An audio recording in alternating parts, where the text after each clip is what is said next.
चर्चा गावतानी शिव त्रिपुरारी की, जोगिया जटाधारी की नाम।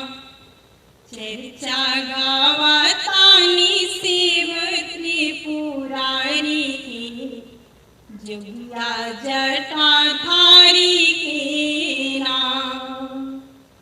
चाहे होए अमीर गरीब, शिव जी सबके करीब।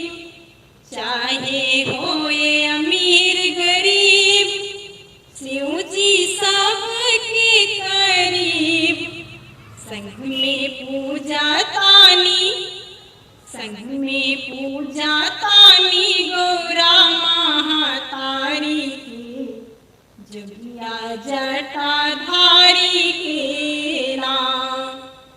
चर्चा गावतानी शिव त्रिपुरारी की, जोगिया जटाधारी के नाम। महिमा शिव के हम गाई, सब भक्तन के सुनाई।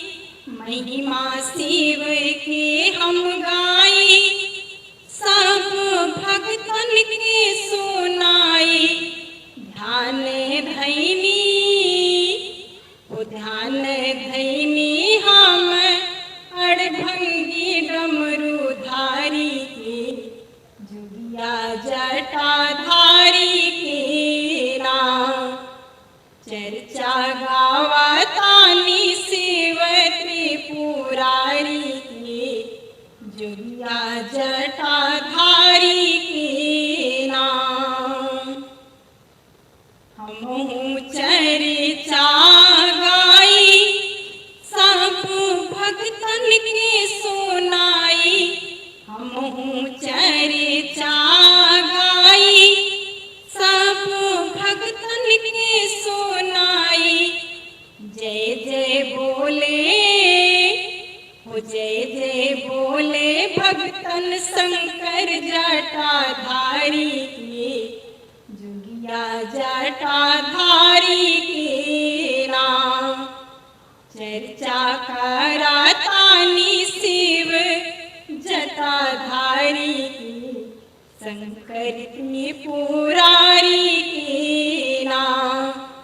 चर्चा गावतानी शिव त्रिपुरारी की, जोगिया जटाधारी के नाम। हर हर महादेव। जय श्री सीताराम। श्रावण मास की सोमवार की सभी को ढेर सारी शुभकामनाएं। जय श्री काशी विश्वनाथ।